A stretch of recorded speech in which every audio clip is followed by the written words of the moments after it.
प्यारे छात्रगण, आप सभी का अपना चैनल मैथ ऑफ खाबा में हार्दिक स्वागत है। मैं रामानंद यादव आज संस्कृत का मंगलम पाठ, जो कि प्रथम पाठ है, जिसका वीडियो मैं कल अपलोड कर चुका हूँ। प्रत्येक लाइन का हिंदी अनुवाद करते हुए एक वीडियो लोड किया हूँ। उसका आज मैं ऑब्जेक्टिव्स का वीडियो अपलोड करने वाला हूँ, जो कि विदाउट ऑप्शन है और स्वहस्तलिखित यानी अपने हाथों से लिखा हुआ है। इसमें कोई ऑप्शन नहीं दिया हुआ है, बिना ऑप्शन का मैं बनाया हूँ। और इसी प्रकार का वीडियो मैं परीक्षा के समय टेस्ट के रूप में बनाऊँगा। आप सभी हमारी वीडियो को निरंतर देखते रहें और मैं एक से एक चीज़, अच्छी से अच्छी चीज़ों को अपलोड करते रहूँगा। अब मैं शुरू करता हूँ। पहला क्वेश्चन है, उपनिषदस्य रचनाकार को आसीत। उपनिषद के रचनाकार कौन हैं? इस पाठ में जो उपनिषद के बारे में हम लोग पढ़े, उनको यानी कि उपनिषद को किसने लिखा है, तो सही ऑप्शन होगा, सही उत्तर होगा वेद व्यास, महर्षि वेद व्यास। अब नंबर 2 है, उपनिषद कान प्रकटयन्ति, यानी उपनिषद जो है कहाँ से माने किस चीज़ को प्रकट करता है, क्या प्रकट करता है, तो इसका सही उत्तर होगा दर्शन शास्त्र सिद्धांतानम, यानी दर्शन शास्त्र के सिद्धांत को प्रकट करता है। नंबर 3 है, मंगलम पाठे कति मंत्रा संकलिता शंति। इसका हिंदी अर्थ होता है कि मंगलम पाठ में कितने मंत्र संकलित हैं। सही उत्तर होगा 5। अगला क्वेश्चन है, अनो अनियन, अनो अनियान कह, यानी अनु से भी, अनो में होता है अनु और अनियान में होता है सूक्ष्म छोटा, यानी अनु से भी छोटा क्या चीज़ है? हम लोग श्लोक में पढ़ चुके हैं, अनु से भी छोटा क्या होता है? आत्मा। अब है नंबर क्वेश्चन 5, स्यंदमानः नद्यः कुत्र मिलन्ति। स्यंदमानः का अर्थ होता है बहती हुई, नद्य मन नदी कहाँ मिल जाती है, यानी बहती हुई नदियाँ कहाँ मिल जाती है? हम लोग श्लोक में पढ़ चुके हैं। इसका उत्तर होगा समुद्रे, समुद्र में मिल जाती है। अब छठा नंबर क्वेश्चन है, सत्य का मुख किस पात्र से ढका हुआ है? सत्य का मुख किस पात्र से ढका हुआ है? तो हम लोग क्वेश्चन श्लोक में पढ़ चुके हैं, हिरण्यम पात्रेन, यानी सोने के मुख से, जिसका हिंदी अर्थ होता है हिरण्यम पात्रेन, जिसका अर्थ होता है सोने, सोने से ढका हुआ है। नंबर 7 है, महतो महियान क, यानी बड़ा से बड़ा चीज़ क्या है? हम लोग पढ़ चुके हैं, आत्मा जो है छोटा से छोटा और महान से महान है। इसका हिंदी अर्थ होता है महान से महान, यानी बड़ा से बड़ा क्या है? तो इसका भी ऑप्शन उत्तर क्या होगा? आत्मा होगा। नंबर 8 क्वेश्चन है, किम जम न प्राप्नुति। इसका हिंदी अर्थ होता है किसकी विजय नहीं होती है? तो श्लोक के माध्यम से हम लोग पढ़ें, असत्य की विजय नहीं होती है। नंबर 9 है, किम जयते, किसकी विजय होती है? सही उत्तर होगा सत्य की विजय हमेशा होती है। नंबर 10 क्वेश्चन है, मंगलम पाठ कहाँ से संकलित है?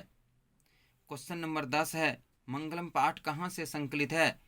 हम लोग पढ़ चुके हैं, मंगलम पाठ उपनिषद से ली गई है, उपनिषद से संकलित है। 11 नंबर क्वेश्चन है, नदियाँ नाम और रूप छोड़कर किस में मिलती है? तो नदियाँ नाम और रूप छोड़कर समुद्र में मिलती है। अब 12 नंबर है, महान से भी महान क्या है? जिसका मैं अभी संस्कृत तुरंत बताया हूँ। नदियाँ नाम और रूप छोड़कर किस में मिलती है, इसका भी संस्कृत में बता चुका हूँ। महान से भी महान क्या है? आत्मा। मंगलम पाठ का अंतिम मंत्र किस उपनिषद से लिया गया है? मंगलम पाठ का अंतिम मंत्र को ही श्लोक बोला जाता है, यानी मंगलम पाठ का जो अंतिम श्लोक है वह कहाँ से लिया गया है, यही क्वेश्चन पूछ रहा है। तो इसका सही उत्तर होगा श्वेत श्वेत श्वेत स्वारा उपनिषद, श्वेतस्वरा उपनिषद से लिया गया है। अब अगला क्वेश्चन है 14 नंबर। 14 नंबर क्या कहता है? तमेव खाली जगह है, तमेव खाली जगह है, मृत्युमेति। मृत्युमेति का यानी कि ये खाली जगह को भरने के लिए कहता है। तो आप लोग देखिए श्लोक नंबर अंतिम यानी 5वें श्लोक में है, अंतिम लाइन है, तमेव विदित्वाति मृत्युमेति नान्यः पंथा विद्यते अन्यः। तो यहाँ पर क्या भराएगा? विदित्वा भराएगा, तमेव विदित्वा। अब है नंबर 15, यथा ... स्यन्दमानः समुद्रे। अब आप लोग क्वेश्चन नंबर 5 को भी देख के पता लगा सकते हैं यहाँ पर क्या भराएगा। तो ये जो है इसमें क्या भराएगा? श्लोक नंबर आप देख सकते हैं किताब में, श्लोक नंबर 4 है, यथा नद्यः स्यन्दमानः समुद्रे अस्तं गच्छन्ति नाम रूपे विहाय। यानी जिस प्रकार नदी, बहती हुई नदियाँ समुद्र में मिल जाती है, यहाँ पर नद्या भराएगा। अब है 16 नंबर क्वेश्चन, ... नान्यरितम। श्लोक नंबर 3 में आप देख सकते हैं, सत्यमेव जयते नान्यरितम, सत्यमेव जयते नान्यरितम। तो यहाँ पर 16 नंबर में क्या भराएगा?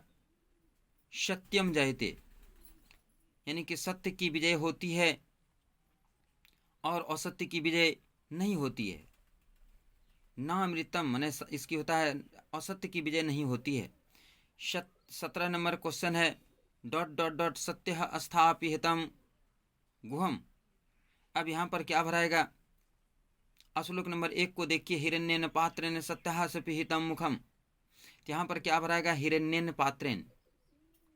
श्लोक नंबर 1 जो है पहला लाइन लिखा है, सत्येन हिरण्यमयेन पात्रेण सत्यः स्फीतं मुखम। यहाँ पर सुखम लिखा गया, सत्यः स्फीतं मुखम होगा। तो यहाँ पर मुखम होगा, तो यहाँ पर क्या भराएगा? हिरण्येन पात्रेण भराएगा। अब 18 नंबर क्वेश्चन है, मंगलम पाठ में कैसे मंत्र संकलित हैं? 18 नंबर क्वेश्चन कहता है कि मंगलम पाठ में कैसे मंत्र संकलित हैं। तो आप देखिए पाठ परिचय का जो अंतिम लाइन है, अस्मिन् पाठे प्रमाथ परम उपनिषदम पद्यात्मकम पंचमंत्राः संकलिताः सन्ति।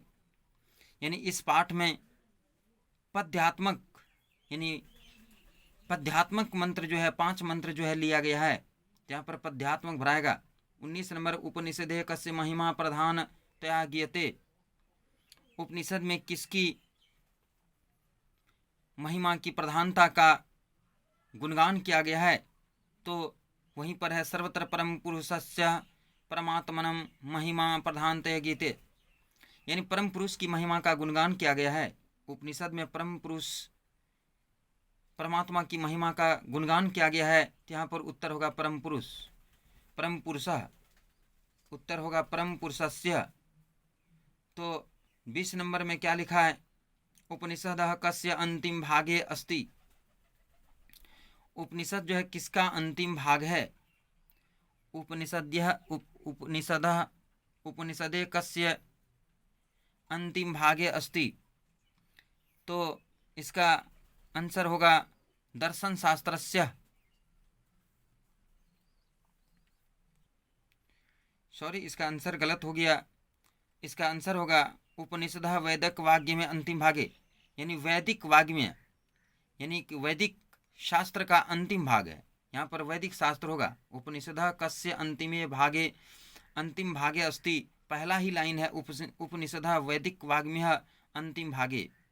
दर्शन शास्त्र से सिद्धांत, दर्शन शास्त्र के सिद्धांत को प्रकट करता है, लेकिन उपनिषद जो है वैदिक शास्त्र यानी वैदिक वाग्म्य का अंतिम भाग है।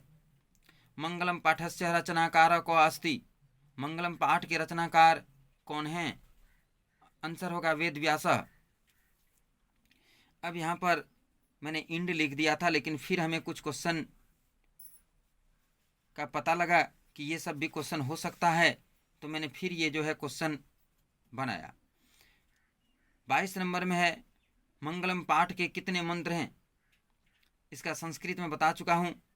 यहाँ पर उसका हिंदी है कि मंगलम पाठ के कितने मंत्र हैं, यानी मंगलम पाठ में कितने मंत्रों का वर्णन है, तो 5 मंत्र इसमें है। वेद रूपी शास्त्र क्या होता है, वेद रूपी शास्त्र क्या होता है, तो इसका सही ऑप्शन है नित्य। अब नंबर क्वेश्चन 24 है, उपनिषदों की संख्या कितनी है, तो मैंने पिछले ही वीडियो में बता चुका हूँ, उपनिषदों की संख्या 108 है। नंबर 25 है, नदियाँ समुद्र में कैसे मिलती है, तो नदियाँ समुद्र में नाम और रूप दोनों को छोड़कर मिल जाती है। देवलोक का मार्ग किससे प्रशस्त होता है, ये भी मैं बता चुका हूँ। देवलोक का मार्ग जो है सत्य के द्वारा प्रशस्त होता है।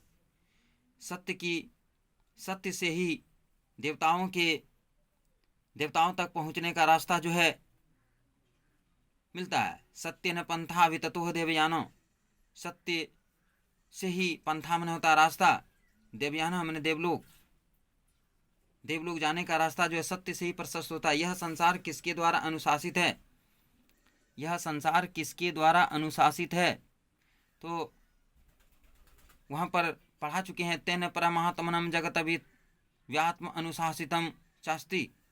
यह संसार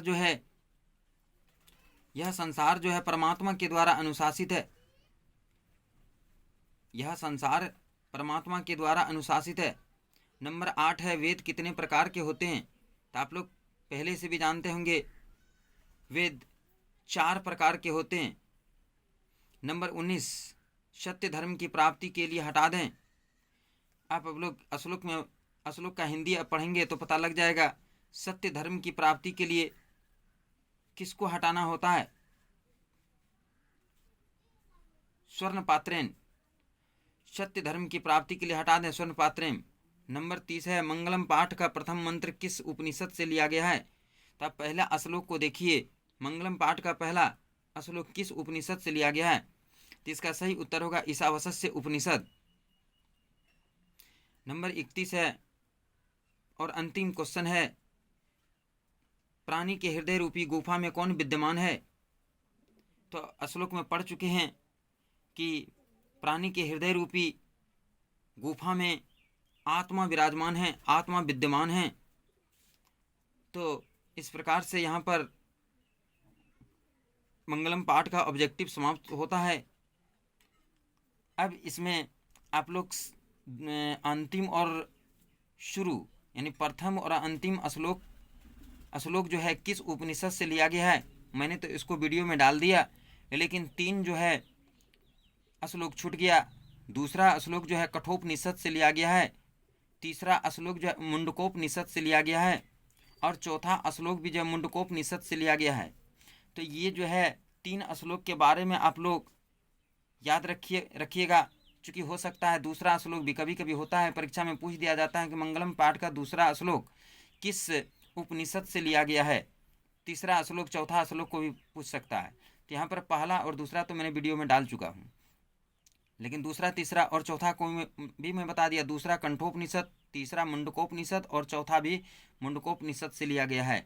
तो इस प्रकार से मंगलम पाठ का ऑब्जेक्टिव समाप्त होता है। अब मैं अगली वीडियो पाटलिपुत्र वैभव पर बनाने वाला हूँ, उसका हिंदी ट्रांसलेट करने वाला हूँ। कुछ ही दिनों में आप लोगों को, कुछ ही समय में आप लोगों को उसका भी वीडियो मिल जाएगा, और मैं आशा उम्मीद करता हूँ कि हमारे वीडियो से आप लोग ज़्यादा से ज़्यादा लाभ उठाते होंगे और इसको अच्छी तरह से समझ पाते होंगे। बस आज इतना ही। धन्यवाद। जय हिंद प्यारे छात्रगण।